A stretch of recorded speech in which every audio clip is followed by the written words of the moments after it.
Welcome to Coffee and an Interview. I'm Jacqueline Pena, and I'm here with Beata Seweryn-Reid, who's going to talk about knocking down invisible walls. How are you doing today?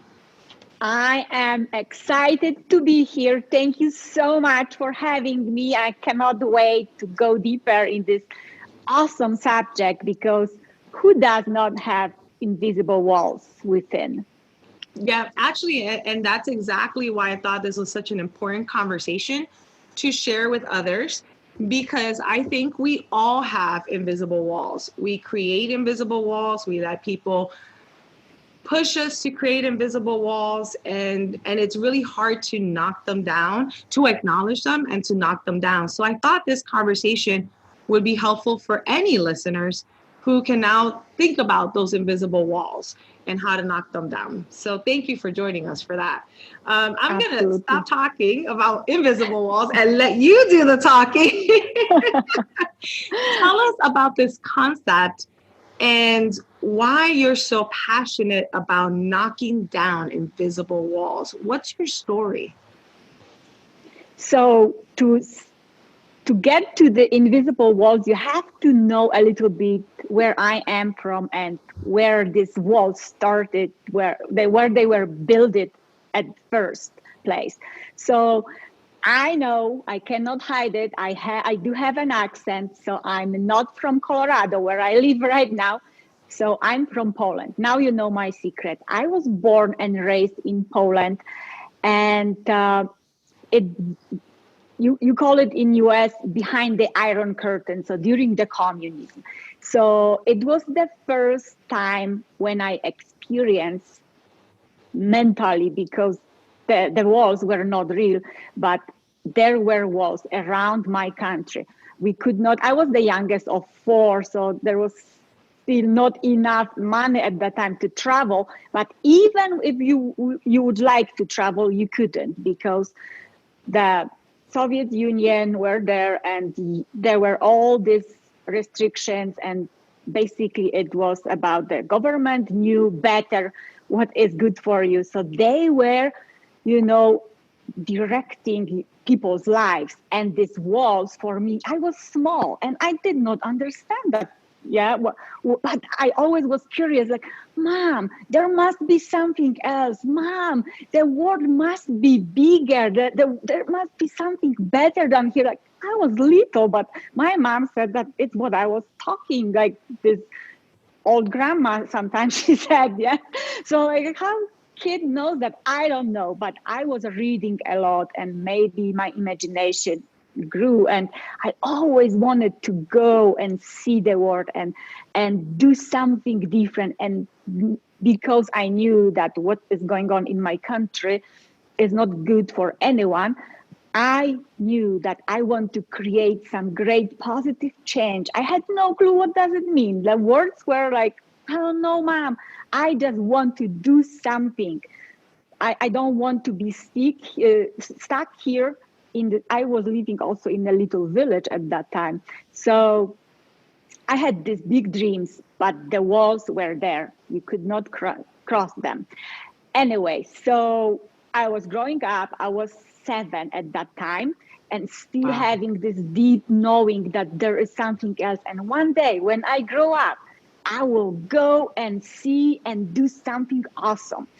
And this dream actually got kind of turned down because I've got into car accident. Very terrible car accident, traumatic brain injury, what I experienced, and don't remember much from what happened before accident, but I very vividly remember the conversation that I walked into in the hospital. It was days after, because I was not conscious for a long time. Wow. After surgery. So I woke up into conversation that my mother had with the doctor, and I heard again, I'm just 7 years old, and you think that kids don't understand, but kids feel, we can feel as a kid emotions in what is in the world. So let me tell you what I was hearing. So the doctor was saying, Mom, you your kid, you have to understand that your kid would never be as the other kids anymore. All your expectations or dreams for her, you need to put it on the side. And if she survives, if she ever can achieve anything, maybe to finish the secondary school, maybe middle school, I don't know. He said, like, I don't know, but don't have high expectations. She needs to be very careful. There is a lot of restrictions for her. I couldn't run. I couldn't read, which I loved. And then as a kid, what do you want? You want to run all day, yes, and have fun and play. And they were saying no. Basically, I was allowed to sit and, I don't know, do nothing. My God. So your country put walls up, right. And then you had your brain injury and others put these walls up. Yes. And they said it was so heavy and thick wall, telling the kid that you just sit there like, I don't know, like a doll and do nothing. And because it could cause seizures. But so when any like happiness, if you would be too excited, it could cause seizures. If I was too stressed, so basically, don't think, don't move, don't be visible. Yes, don't even be happy because you could get a seizure. Exactly. Yes. So this was so crazy, and again, I did not understood really what he's talking about. Like, it's not possible. I was always active and having fun with my friends, running, around the houses in this little village. And now what? I will be just sitting. So I didn't pay attention to that, but I had this, this inner feeling that is not, that cannot be good, what he is saying. And I was keeping in me that little fear, and it was raising and raising. And finally, I came to my mom crying and like, mom, I don't want to have this life that the doctor was talking about. And he said one more word that I forgot. He said she won't be normal. So this normal also label, like, I want to be normal. I don't want to be different. And my mom, she was very, very smart at that moment. She picked me up with her arms and her caring eyes. Well, honey, you were not born to be normal. You were born to be different and unique. Remember, you have a mission. You have to go out of this country and do big things, and you will do it. Just think for yourself first. Don't listen, really. I mean, she didn't say don't listen anyone, but she's like, step by step, we will see, just take one day at a time and we will see. And I see that her eyes were watery. So inside, she was crying, but she didn't want to show me. But I could feel it, that she was worried and she didn't really believe it. But she was lifting me up at the moment. So nobody really believed. The doctors for years and friends and family, everyone was. And so I've got that on that feeling too, and this expectation that anytime I kind of have normal life. I'm going still to school. I'm doing stuff.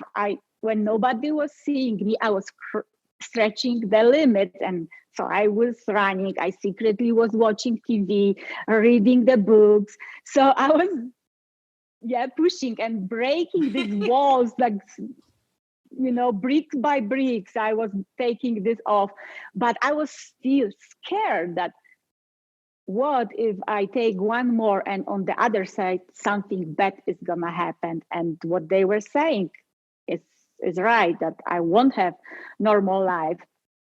So I think for most the part of my life, I was breaking the limits, pushing through, but I was also, or maybe the better picture of that is like when you drive a car, when you want to speed up and you can't wait to, for the fast, when you go fast and you still keep your foot on the brake. It's like, yes, like you have this movement, you are up front and then push back. That So jerk this back. is, yes. And so you don't, it's such a terrible feeling.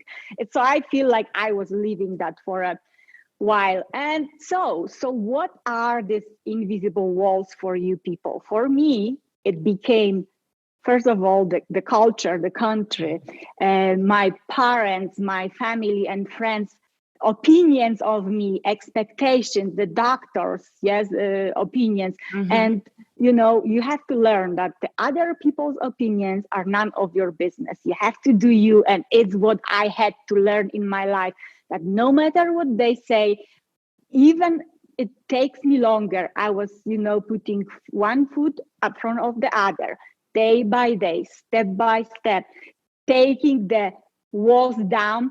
But you see, and I'm sure you can resonate with that. When something was going against what I was expecting, for example, they said you will never study, and I got into the school. I got my master's degree, and if I don't know, there was some hard exams, and I had to study so hard, and if I fail, I had this feeling, oh, maybe they were right. But this feeling didn't stop me anymore, because I said, but what if they are wrong? If I can push harder and I can do it. So I was pushing myself harder and harder and breaking the walls, putting them up again. And the other concept about the invisible walls is that, what is the meaning? The meaning is that we build the walls to protect ourselves from this harm or harsh and pain that you were experiencing probably in your past. But when we do it, and Brendan Burchard talks about that beautifully, he says, when you build this thick wall to protect yourself from the bad, remember that this wall is keeping you also from good things. It's because no one can go through, no one. So it takes me, so I live my life. I have these ups and downs. I'm building the walls, putting them down, pushing forward, following my dream. Sometimes it goes well, sometimes I have setbacks, but I'm moving forward. And I still have this desire that the world is bigger, the world is bigger. And the other belief in my country back in time was that education is important, and you can get educated, you can have career, whatever. But if you're a girl, remember, the number one responsibility for the girl is get married, have family, kids, take care of husband, cooking, laundry, and this is really your job in life. And again, when I was a kid, even then I didn't like that picture. I did not like it. I was already, I love freedom, and this freedom for me starts in your mind. And when I picture that I'm stuck in a house with this husband and family, and it's another wall that I cannot breathe. Yes. So, so I guess it was the reason why I was like postponing of that. But I did meet a wonderful man, and we were together for 11 years.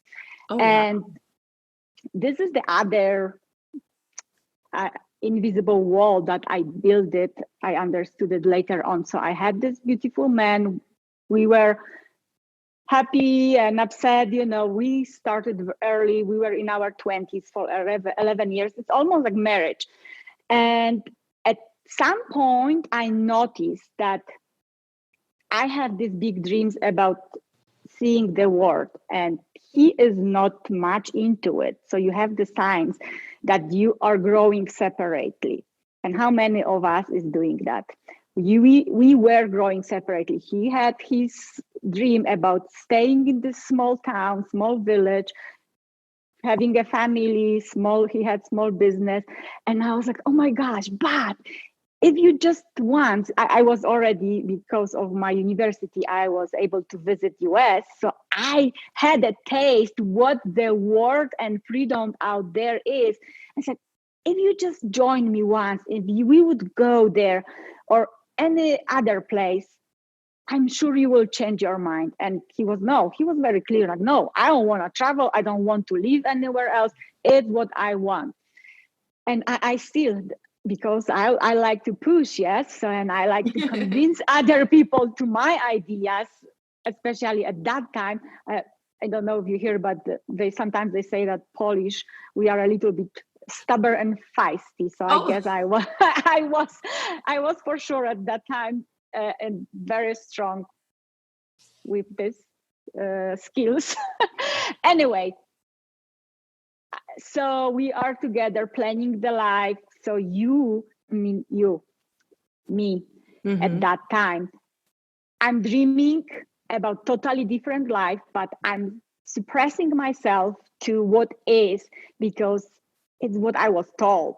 That another invisible wall, a relationship, right, and a cultural and a worldview kind of invisible wall that you were trying brick by brick to knock it down or take it apart.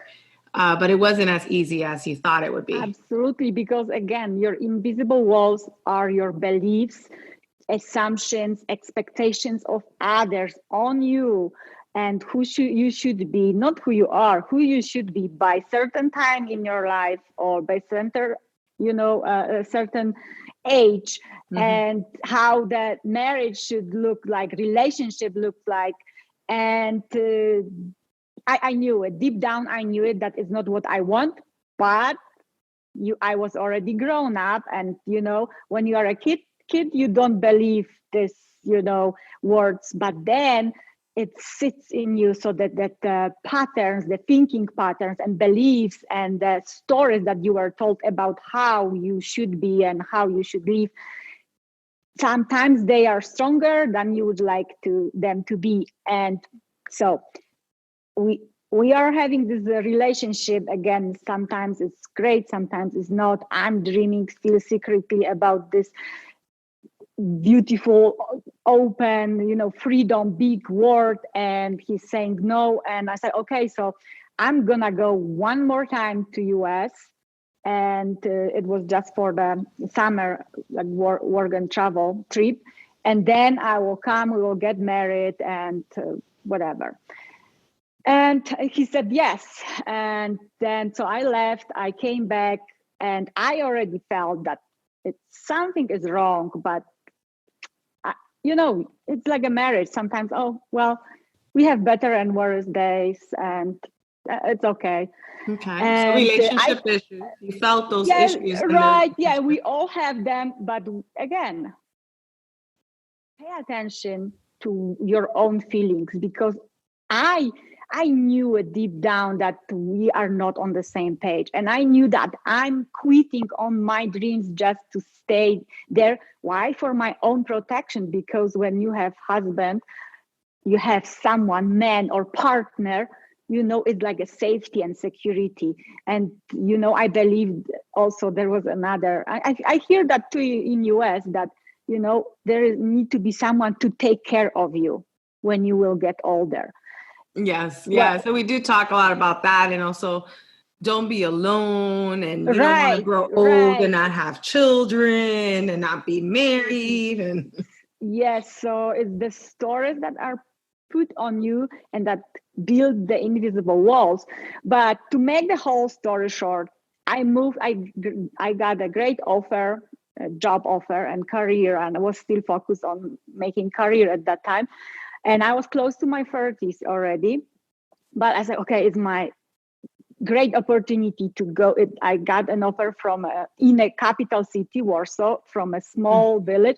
Oh my gosh, I have to take it no matter what. I'm just gonna go and try for a short time, and then I will bring this career back maybe. But so all these stories. So I moved to this capital city, and I'm waiting for my fiancé to join me. He's supposed to, close his stuff there and join me. So I'm so excited, living this big dream kind of at that time. And our 11th anniversary coming, and I'm supposed to go for that weekend back home, and we're supposed to celebrate. So I'm trying to get in touch. It was like Wednesday, and I'm supposed to go back on Friday, and I cannot reach him, and I'm calling and texting and nothing. And Thursday is already Thursday, and like, oh my gosh, maybe something happened. But somehow no one knows where he is. No one can like, Oh, wow. something. So this is a big red flag, and I could feel it that something is not right.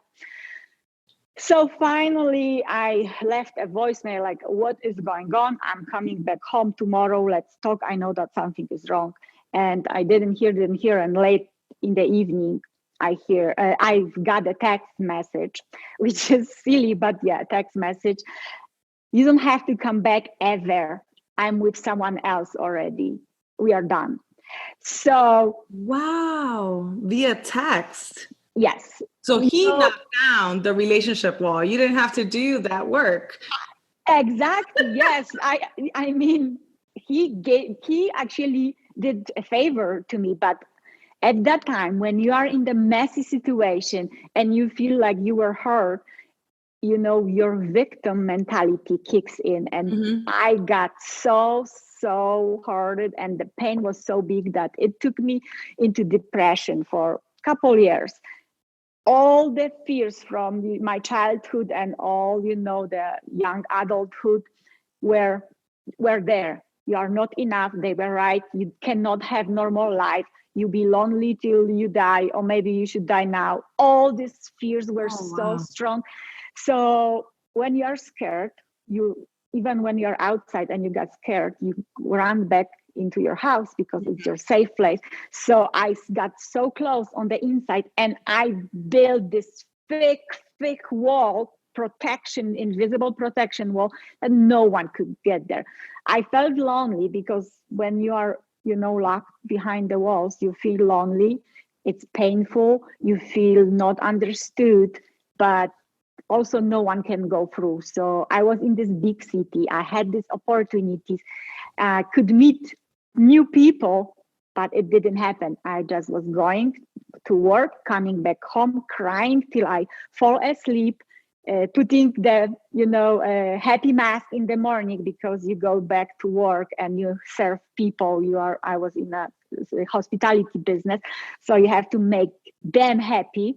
Do not pay, you cannot bring attention to you. I was so good with that everyone else who was living in my small town was like, "Oh my gosh, you are doing pretty well. I'm sorry for what happened, but I see that you are crushing it."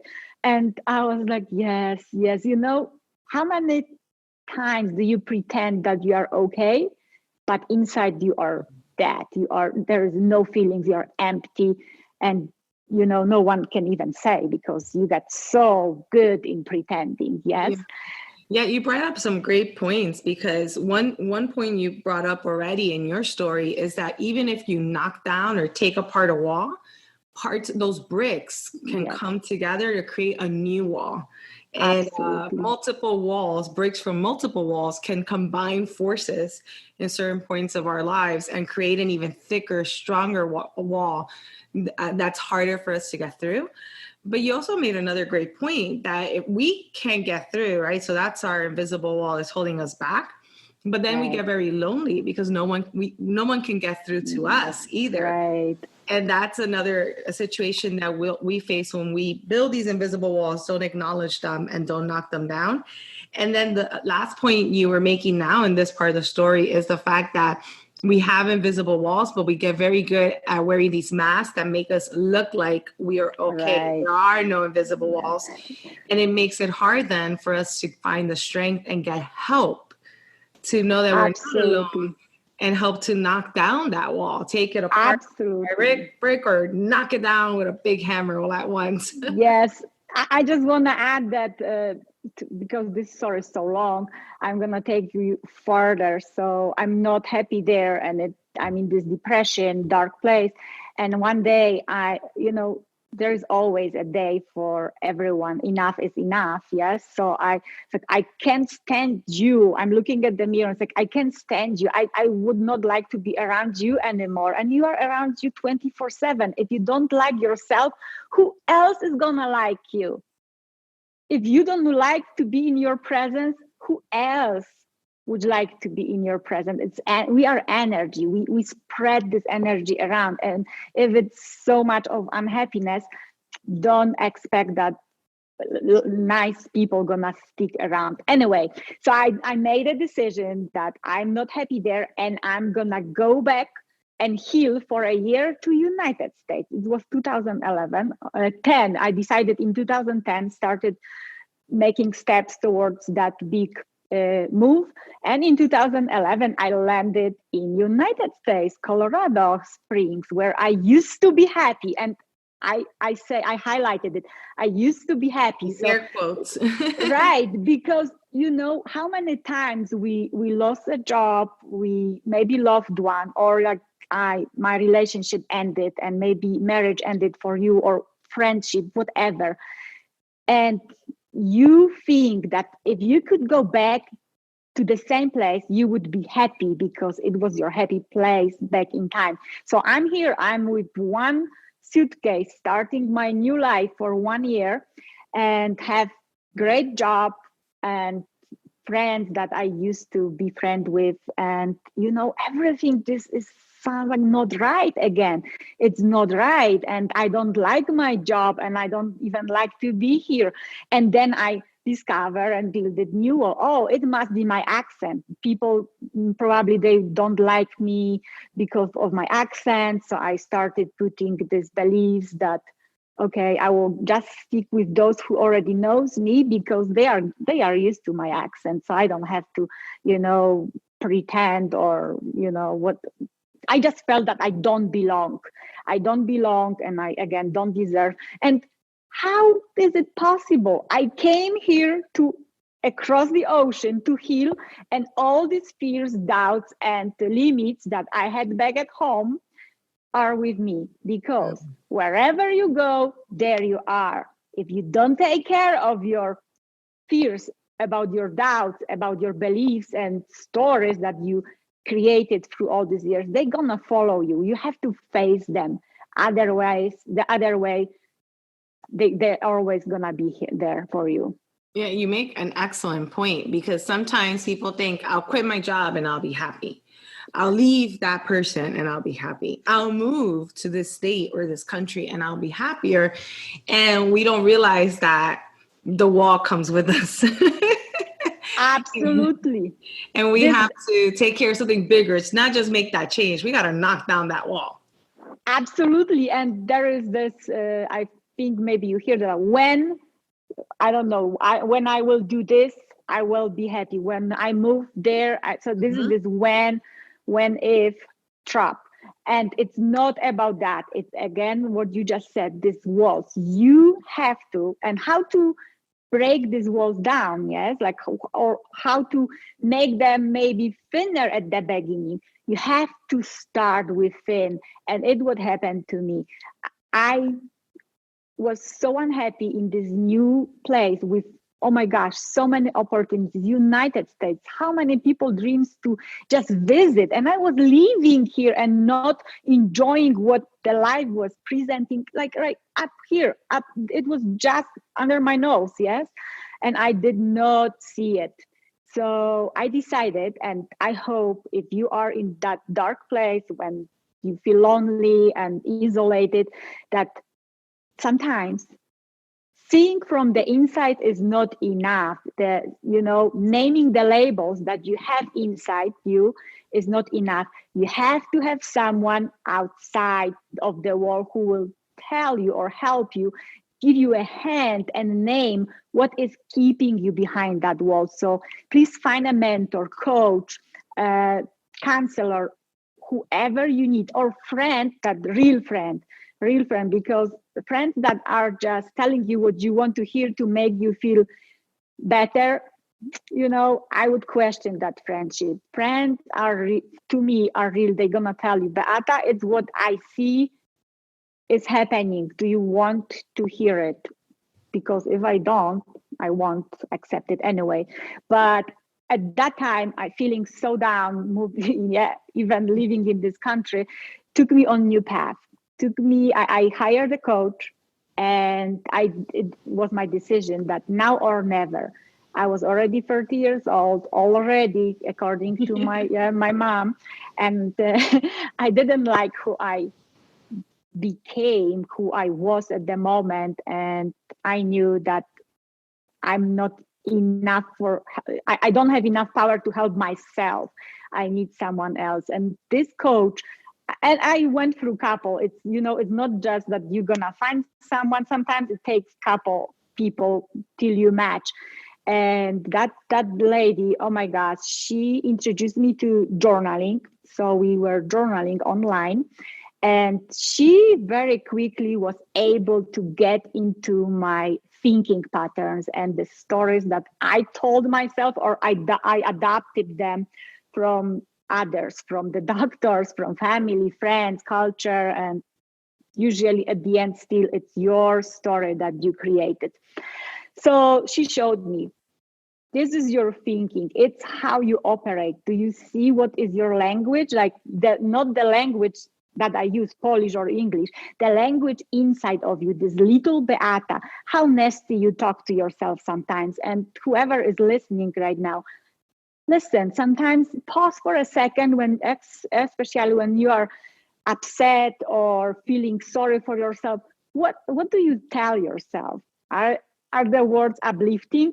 I don't believe so, because when you are not happy with yourself, we don't usually go to your mind and heart and say, oh, you are wonderful, I'm proud of you. No, we are so hard on ourselves, like, you are stupid, you don't deserve, they were right, the life is over for you. So how hard we are for ourselves.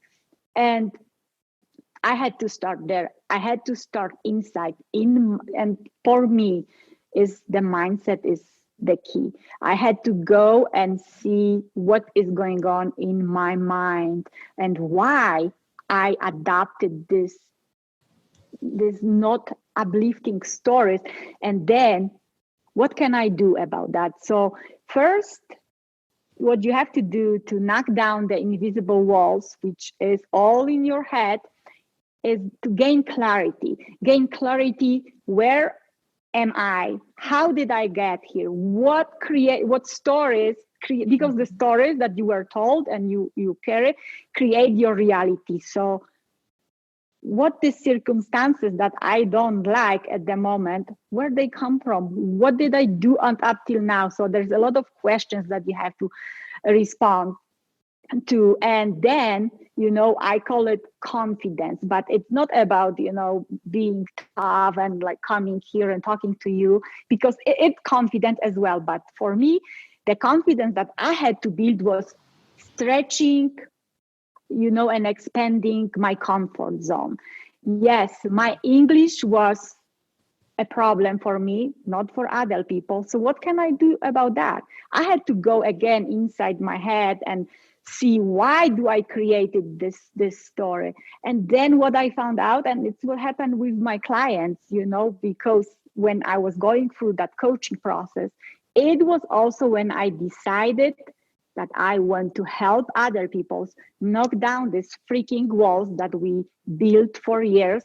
And sometimes we die with them. It is the worst. We die with these walls because we didn't see them, because you can't see from the inside of the box. Mm-hmm. And so I said, first, clarity in knocking down the walls. Second, expand your comfort zone, your limits. It's all in your head. I don't know, you want a new job? Don't quit right away what you have, because it's still safe to have it, and build from there. First, decide what kind of job would bring me excitement and happiness, and you would when you open your eyes in the morning, it's like, oh my gosh, I'm so excited for today. What is it? So and search, do the search, do the job, like what industry it would give it to me. So it all depends what you want. But stretch it. Don't jump out of the plane right away, because for some people it's scary. And the third one, it takes courage to break down anything.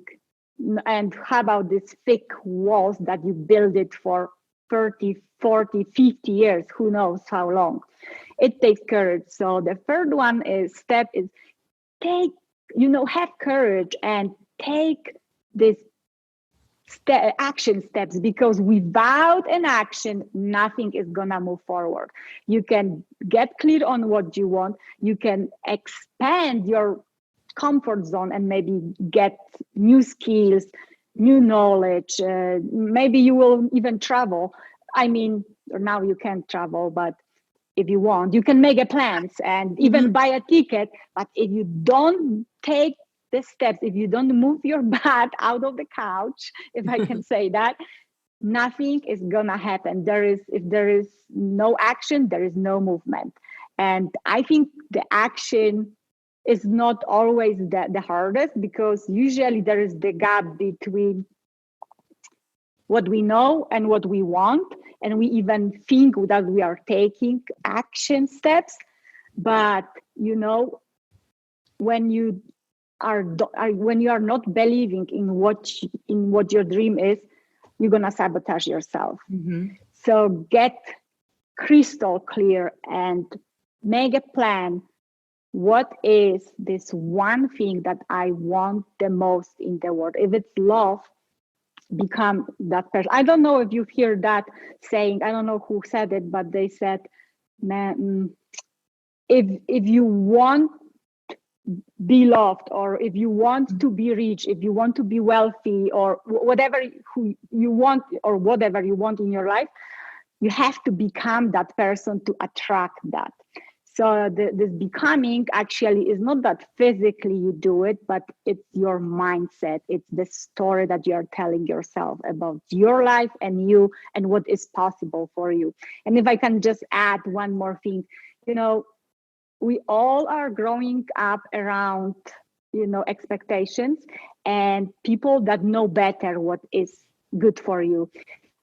My encouragement to you is, don't believe people with small imagination, without this belief what is possible, for them to tell you what is possible for you, because they might be wrong. And what then?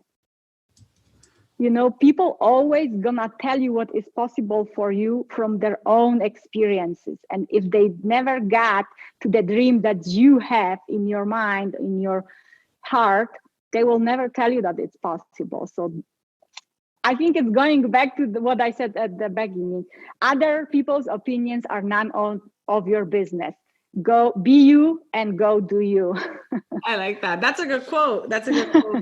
And you laid out some great simple steps. I mean, the work is difficult, but the steps are pretty clear to help us in knocking down our invisible walls. And the first step was, just to summarize, knowing your story, figuring out how you got here and how that wall was built. And then step 2 is to stretch and expand your comfort zone. Once you understand your wall, stretch and expand your comfort zone. Don't leap off the plane, Right. skydive, but especially skydiving without a parachute, but definitely stretch it, expand it based on what you're comfortable doing little by little. Step 3, then you need to have courage and actually take action steps towards what you want. And all of this works as you do it because you're also creating a new story for yourself. You're understanding yourself better. If you want to be loved, you're going to become love. You're going to love others. If you have to love yourself first, yes, and love yourself first with you. Yeah. And then as you keep moving forward, just be careful. Believe in yourself. Don't believe in what others believe about you, or others' opinions don't matter to you, right? Focus on what you believe on yourself, believe in yourself, and make sure that you don't let other people build additional or new invisible walls or rebuild old ones for you, because that can happen. If I can just add here, and I think it's what I'm thankful for to this, my little 7-year-old girl in me, which is always in me. She was really, really brave and tough. I see right now. She, I feel like when I go back to her, she's saying, go and find out for yourself, or go and try for yourself first before you take on others people opinions, what is true for you. So go and try for yourself. If it doesn't work, you just learn that it didn't work. So it's time to take different steps, different approach, because I think that the other crazy thing in our lives is taking the same steps or doing the same stuff over and over and over and expecting different results. So, and I was living that life sometimes for a while, hoping for finding this beautiful new, love of my life. But I would not leave a house. I was crying in bed. So how he would find me? Not in your bed crying. No, and for sure when he would see it, he was like, okay, girl, put yourself together. See you later.